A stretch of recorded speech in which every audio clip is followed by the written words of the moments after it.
మన కార్యక్రమాన్ని ఉద్దేశించి అఖిల భారతీయ కార్యకారిణి గౌరవనీయులు శ్రీ మాననీయ ముదిగంటి శ్రీధర్ రెడ్డి గారు వాళ్ళు జాతీయ విద్యుత్ ప్రముఖ బాధ్యతలు చూస్తూ ఉన్నారు.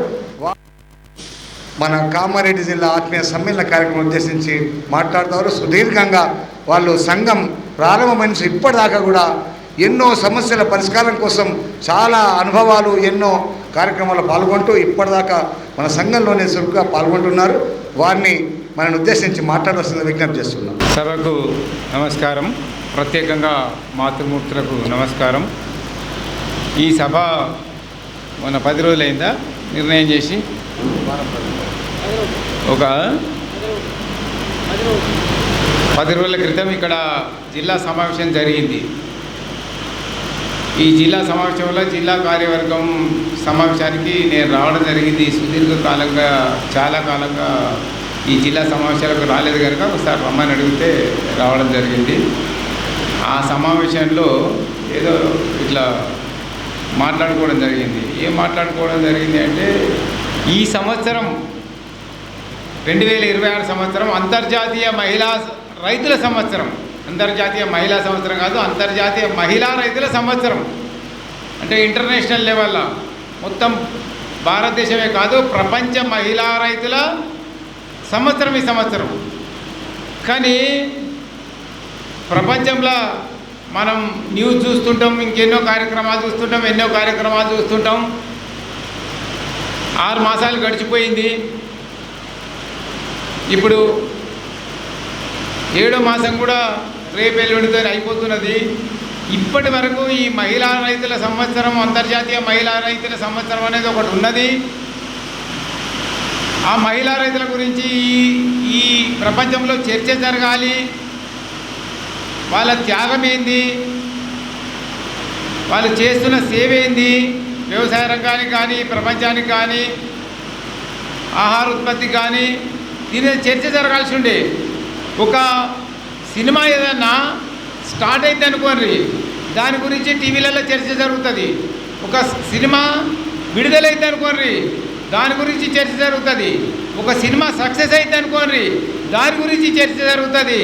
ఒక 2 గంటల సినిమా కోసము ఎన్నోసార్లు మనం టీవీలలో మనం కూడా పదే 10 సంవత్సరాల కింద సక్సెస్ స్టోరీస్ కానీ 10 సంవత్సరాల కింద కార్యక్రమాలు కానీ జరిగిన టీవీలలో రిపీటెడ్గా వస్తుంటే మనం కళ్ళప్పగించుకొని చూస్తుంటాము.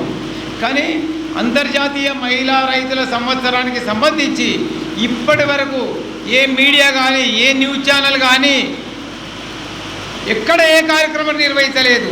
ఏ రాజకీయ పార్టీ కానీ ఏ స్వచ్ఛంద సంస్థ కానీ ఒక్క కార్యక్రమం కూడా నిర్వహించడం జరగలేదు. అంటే మహిళా రైతుల సంవత్సరం. ఈ మహిళా రైతులంటే ఈ ప్రపంచానికి లెక్కలేదా, ఈ సమాజానికి లెక్కలేదా, ఈ మీడియాకు లెక్కలేదా, ఈ రాజకీయ పార్టీలకు లెక్కలేదా, ఈ ప్రభుత్వాలకు లెక్కలేదా అని మనం ప్రశ్నించాల్సిన అవసరం ఏర్పడుతున్నది. ఇప్పుడు అంతర్జాతీయ మహిళా రైతుల సంవత్సరం అనేది మనకు తెలియదు, కనీసం విజ్ఞులకు వీళ్ళకన్నా తెలియాలి కదా. తెలిసిన తర్వాత ఎన్నో కార్యక్రమాలు మనకు రేపు సెప్టెంబర్ 30 నాడు ఢిల్లీలో మహిళా రైతుల సదస్సు ఉన్నది. మన భారతీయ కిసాన్ సంఘం నిర్వహిస్తుండేది. ప్రపంచంలో దాదాపుగా ఎవరూ నిర్వహించడం లేదు, ఒక భారతీయ కిసాన్ సంఘం తప్ప ఇటువంటి కార్యక్రమాన్ని. ఈ మహిళా రైతుల యోగదానం ఏదైతున్నదో ఈ యోగదానాన్ని ఈ సమాజం గుర్తించడం లేదు. ఈ గుర్తించలేని దాన్ని ఎక్కడి నుంచి మనం యుద్ధం మొదలు పెట్టాలి, ఎక్కడి నుంచి మనం పోరాటం స్టార్ట్ చేయాలి అంటే మనకు గుర్తింపు అనేది లేదు. అంటే నా పేరు శ్రీధర్ రెడ్డి, నన్ను గుర్తించినంటే అక్కడి నుంచి రాగానే శ్రీధర్ రెడ్డి గారు మీరు రండి అని పిలిచిండ్రు. అంటే ఒక గుర్తింపు ఉన్నది. అట్లే ప్రతి సమాజంలో ఓ రాజకీయ నాయకుడికి ఏదైనా బాధ్యత వస్తే, ఏదైనా పదవి వస్తే, ఇంకోళ్ళకి ఇంకేదైనా అయితే, ఇంకో ఆయన కలెక్టర్ అయితే, ఇంకొక ఆమె మంచి డాన్సర్ అయితే, ఇంకొక ఆయన మంచి గాయకుడైతే వాళ్ళందరినీ ప్రశంసిస్తూ సన్మానిస్తూ ఎంతో చేస్తారు కదా. మరి మహిళా రైతులు ఇంత యోగదానం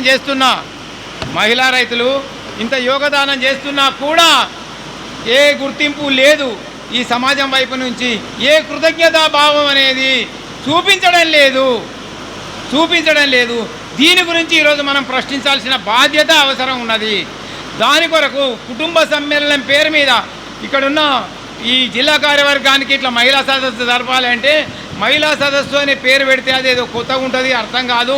కుటుంబ సమ్మేళనం అని పెడదాము. కుటుంబ సమ్మేళనం అని పెట్టి కుటుంబ సమ్మేళనంతో భర్త వస్తేనే భార్య వస్తుంది కనుక కుటుంబ సమ్మేళనం పెట్టి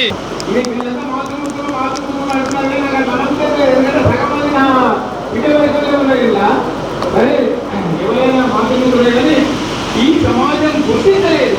అంటే ఏం గుర్తించలేదు? మన యోగదానాన్ని గుర్తించలేదు, మన దేశ కష్టాన్ని గుర్తించలేదు.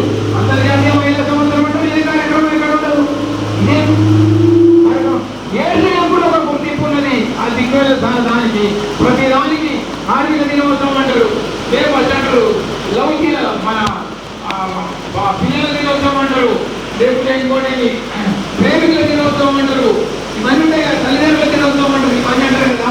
మరి మహిళా సంవత్సరానికి ఏదైతే ఉన్నదో, ఈ మహిళా రైతుల సంవత్సరానికి ఏదైతే ఉన్నదో దీనికి ప్రపంచం గుర్తించలేదు.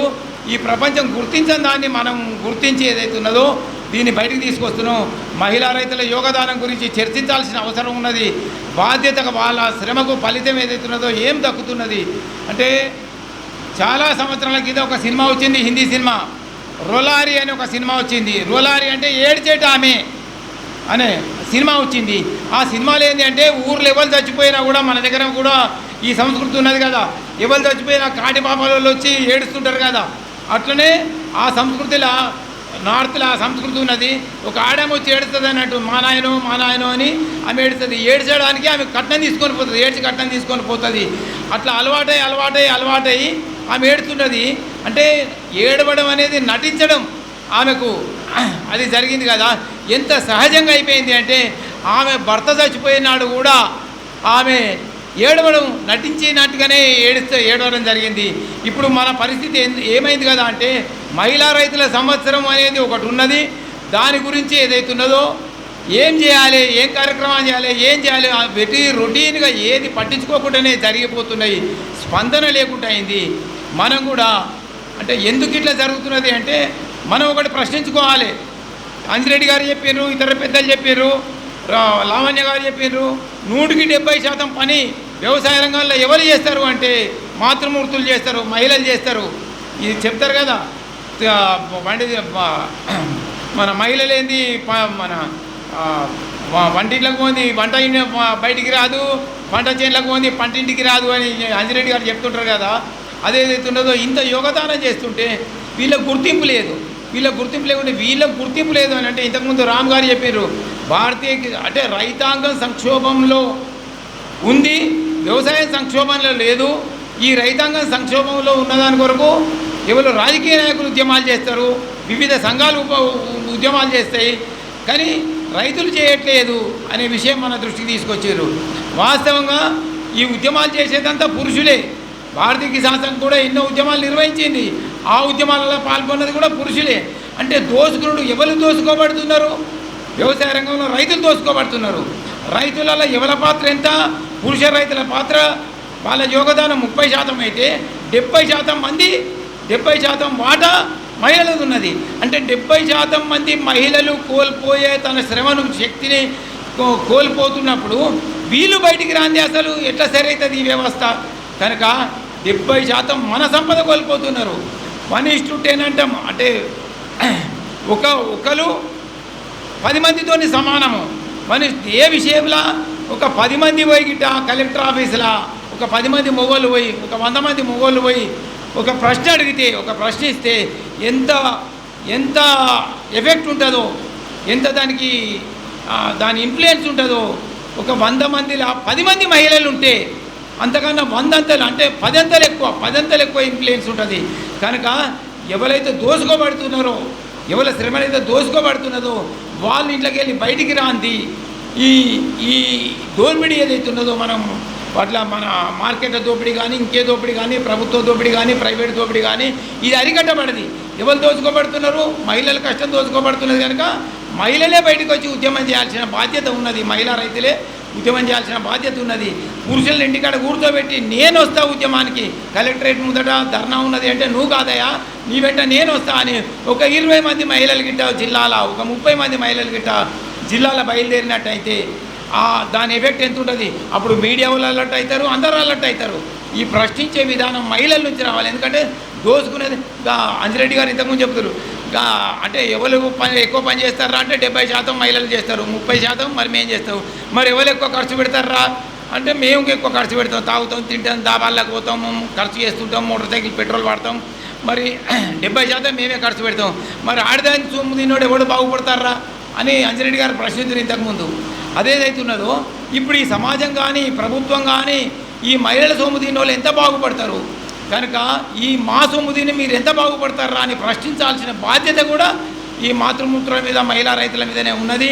అది గుర్తించి మహిళా రైతులు కూడా బయటకు వచ్చి ఉద్యమాలలో పాల్గొనాలి. అవసరమైతే పురుష కార్యకర్తలను ఇంట్లో ఉంచి మీరు బయటికి రావాల్సిన బాధ్యత ఉన్నది. ఈ సందర్భంగా ఈ మహిళా రైతు దినోత్సవం, మహిళా రైతు సంవత్సరం సందర్భంగా దేశవ్యాప్తంగా కనీసం ఈ కారణంగానన్నా మనం ఎన్నో ఫంక్షన్లకు పోతాం, బర్త్డేలకు పోతాం, ఎన్నో కార్యక్రమాలకు పోతాం. అట్లే ఈ కిసాసం కార్యక్రమం కూడా ఇటువంటి కార్యక్రమం అనుకొని మహిళా రైతులు బయటకు వచ్చి ఈ సమాజాన్ని ఈ ప్రభుత్వాలను నిలదీయాల్సిన బాధ్యత మన పేరు మీద ఉన్నది. ఈ ప్రపంచంలో మొత్తం 50% 60% రైతులు ఉంటే అందులో సగం మంది మహిళలే ఉన్నారు కదా. సగం మందిలో 70% అంటే ఇంత దోపిడీ జరుగుతున్నది కదా. మనకు ఇంత దోపిడీ జరిగేదాన్ని ఏదైతే ఉన్నదో అరికట్టాల్సిన బాధ్యత కూడా మన మీదనే ఉన్నది. మనం బయటికి రావాల్సిన అవసరం ఉన్నది. దీని కొరకు మనం మహిళా సదస్సు ఢిల్లీలో ఏర్పాటు చేసినాం. ఇప్పటివరకే జరిగింది ఏదైతే ఉన్నదో మన బాధ్యతను గుర్తు చేసినాం. ఇప్పుడు ఢిల్లీలో సెప్టెంబర్ 30 నాడు ఏదైతే మహిళా సదస్సు నిర్వహిస్తున్నామో అది కూడా ఇప్పుడు కామారెడ్డిలో ఎట్లయితే ఇప్పుడు 170 180 జంటలు వచ్చినాయో అక్కడికి జంటలు కాదు 10 మంది మహిళలతోనే ఒక పురుషుడు వచ్చి అక్కడ కూడా ఢిల్లీలో కూడా సదస్సును మనం విజయవంతం చేయాల్సిన బాధ్యత కూడా మన పైననే ఉన్నది. ఇంతకుముందు చెప్పిండు అంజన్న, ఏదైనా మనం మా కామారెడ్డి జిల్లా ముందుంటుంది.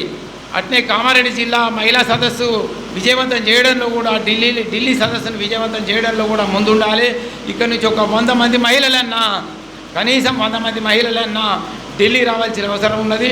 ఢిల్లీ వచ్చి ఢిల్లీలో మన వాయిస్, మన ధ్వని, మన ఏదైతున్నదో అది వినిపించాల్సిన అవసరం ఉన్నది. మన మీడియాను కూడా ఆకర్షించాల్సిన అవసరం ఉన్నది. నేషనల్ మీడియా, ఇంటర్నేషనల్ మీడియా కూడా దృష్టికి వస్తుంది. అంటే మహిళా రైతు సంవత్సరం అనేది ఒకటి ఉన్నది. వీళ్ళు ఇట్లా కార్యక్రమాలు చేస్తున్నారు అని ఎప్పుడు బహిర్గతం అయితే ఎప్పుడు తెలుస్తుంది అంటే 10 మంది గుంపు ఎక్కువ కనిపించినప్పుడు ఎక్కువ ఈ మీడియా ఆకర్షించబడుతుంది, సమాజం ఆకర్షించబడుతుంది. కనుక దానికి మనం వెళ్ళాల్సిన బాధ్యత ఉన్నది. దాని కొరకు మనం ఇప్పటి నుంచే ప్రణాళిక చేసుకొని టికెట్లు బుక్ చేసుకొని మనం దానికి సంబంధించిన ఈ జిల్లా కార్యవర్గం ఏదైతే ఉన్నదో ఆ వివరాలు చెప్తారు. వివరాల ప్రకారంగా మీరు ఢిల్లీకి వెళ్ళాలని, రావాలని కాదు, మేం కాదు వెళ్ళేది, మీరు వెళ్ళాలని కోరుతూ ఈ అవకాశం ఇచ్చినందుకు నేను ధన్యవాదాలు తెలుపుతున్నాను.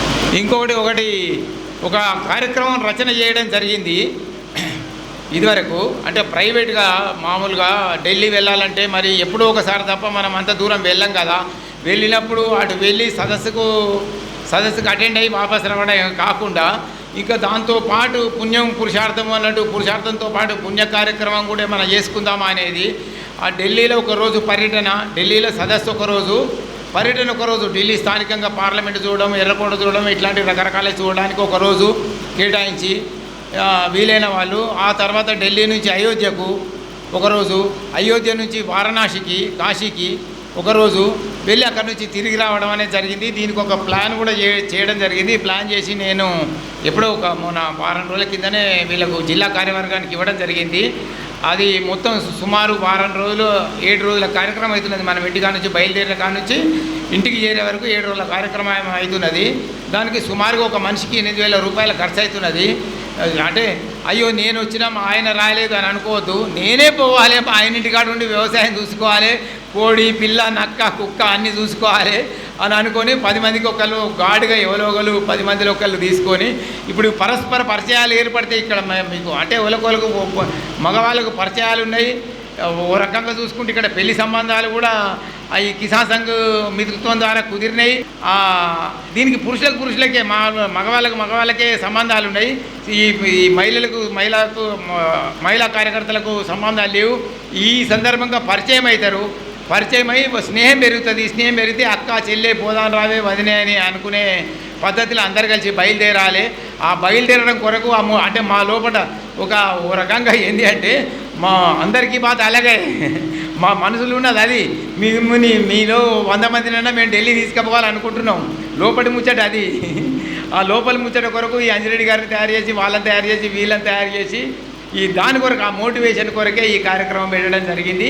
ఇది 8 రోజుల కింద జరిగిన కార్యక్రమాన్ని మీరందరూ శ్రమ అనుకోకుండా మనము తలా ఒక 8,000 రూపాయలు వేసుకొని ఈ కార్యక్రమాన్ని విజయవంతంగా ఢిల్లీ సదస్సును విజయవంతం చేసి పుణ్యము పురుషార్థము రెండు కూడా దక్కించుకొని, పురుషార్థం ముందు పుణ్యం తర్వాత, ఎందుకంటే కార్యక్రమం అయిపోయిన తర్వాత మనం కాశీ అయోధ్య చూసి వస్తే బాగుంటుంది. అక్కడ వ్యవహారాలు ఏమైనా ఉంటే వ్యవస్థలు ఏమైనా ఉంటే మేము కొంత ప్రయత్నం చేసి చూసే ప్రయత్నం చేస్తాం. దీనికి మీరందరూ సమాయత్తం కావాలని కోరుతున్నాను. ఈ అవకాశం ఇచ్చినందుకు నాకు ధన్యవాదాలు.